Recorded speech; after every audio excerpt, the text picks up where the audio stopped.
Tinuro ng dating warden ng Davao Prison and Penal Farm si dating Pangulong Rodrigo Duterte na siya umanong nagpapatay sa 3 Chinese drug lords sa loob ng kanilang kulungan noong 2016.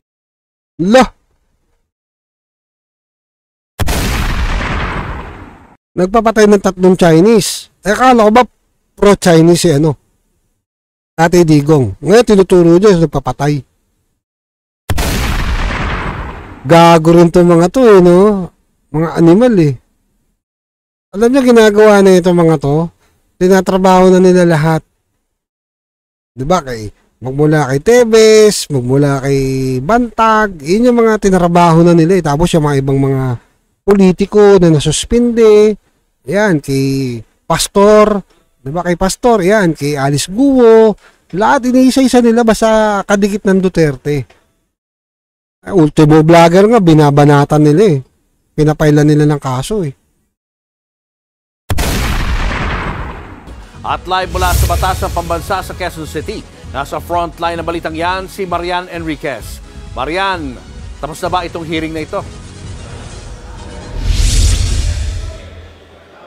Yes, Julius.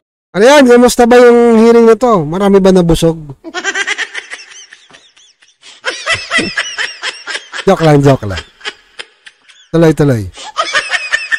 Patuloy pa rin nga yung interpellation dito ng mga mambabata sa Quad Committee tungkol dun sa extrajudicial killings noong panahon ng Duterte drug war. Kanina nga 2 resource persons na yung pinakontempt matapos nga hindi sumunod dun sa subpoena at hindi pagsagot sa mga tanong ng mga mambabatas.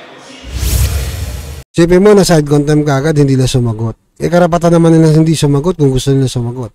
Pwede naman sa korte kasi gawin yan Sa pagharap sa Quad Committee kanina ng dating hepe ng Davao Prison and Penal Farm na si Bucor Senior Superintendent Gerardo Padilla, kinumpirma niya ang pahayag ng hitman na si Leopoldo Tan na tumawag nga sa kanya ang isang kaboses ni dating Pangulong Rodrigo Duterte para i-congratulate siya sa nangyaring pamamaslang sa 3 Chinese drug lord sa loob ng Davao Penal Farm noong 2016. Una nang dininay ito ni Padilla pero nilinaw niyang napilitan lang siyang magsinungaling noon dahil sa takot para sa seguridad niya.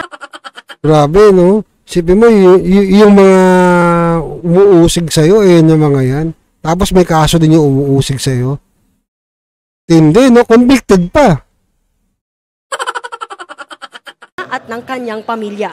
Matatanda ang sinabi kasi noon ni Padilla na mismong si dating CIDG Central Visayas Officer at PCSO General Manager Roy. Si Congressman Abante Kong, kamusta yung yung mga napalaya sa Santa Ana? May nalipatan ba maganda? Hindi, nagtatanong lang.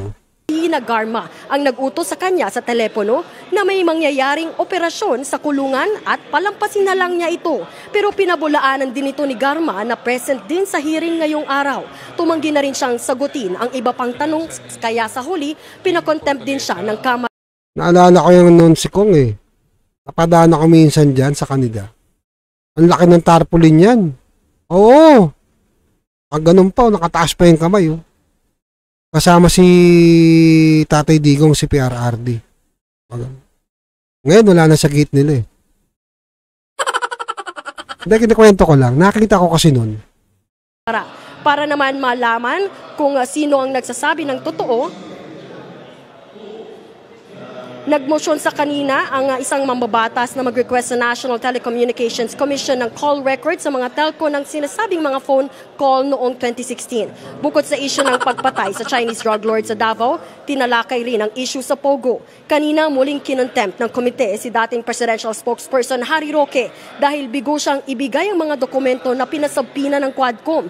Ipinag-utos ng komite na i-detain ulit si Roque sa Kamara hanggat hindi niya pinapasa ang mga kailangang dokumento o kung ma-dissolve na ang Quad Committee. Julius, nanindigan naman si Roque na hindi na siya dadalo sa mga susunod pang pagdinig ng Quad Committee at sinabi nga niya na magsusumiti siya ng petisyon sa Korte Suprema para question yung mga aksyon ng Quad Committee. Yan muna ang latest talaga ni Atty. Harry Roque. Balik sa inyo. Lupit ni Atty. Harry Roque, Talagang palaban si Atty. Harry Roque. Ito mga kababayan, Kung titignan niyo yung sitwasyon, nakatutok na po yung ano nila. Natabunan na ng West Philippine Sea. Dati yun ang pandikdikan nila West Philippine Sea, West Philippine Sea. Ngayon wala na eh. Diba? O ngayon nakatutok kay Alice Guo, sa Pogo, kay Pastor Kibuloy. O ngayon idadagdag yung kay BP Sara. Ngayon kay Pangulong Duterte na. Ano susunod na mangyayari? Iba na naman. Pero nakalimutan na yung mga kawalangian na nangyayari sa gobyerno. Yung mga yun, hindi mo maimbestigan yung flood control. Diba? 5-5. At yung mga ibang issue noon na nakaraan, nakalimutan na. Diba? In Lotto, may nag-imbestiga kunwari, biglang nanahimik. Kuya na ang datingan ngayon, mga kababayan. Hindi nyo napansin? Issue ngayon, tabunan ng issue ng bago. Diba? Yun yung pinupush ngayon eh, di ba? Ng mga ano.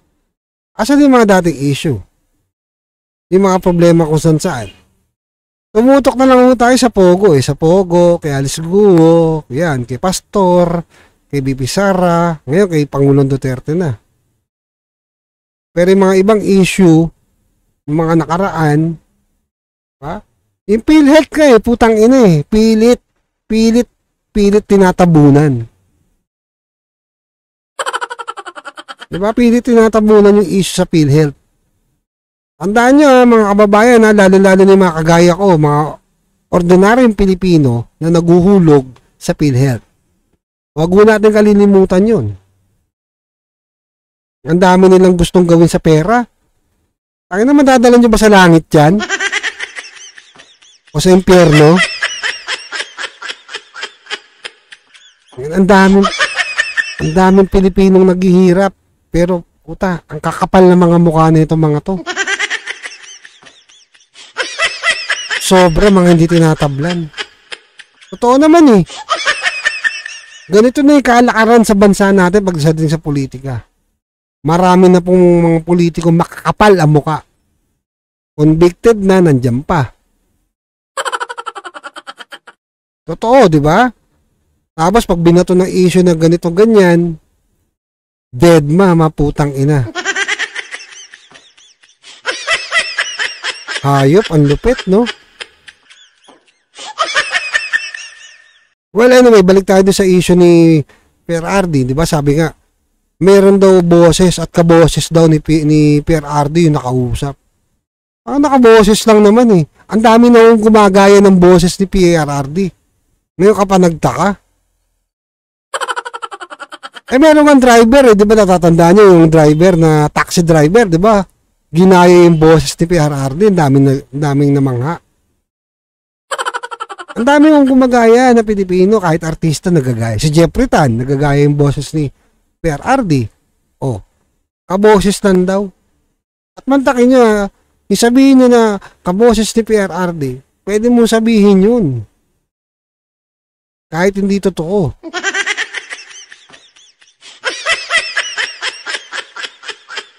Huwag kayong pahalata masyado. Dapat pag naglabas kayo, mas matindi. Diba? Mas matindi yung pruweba. May resibo. Right?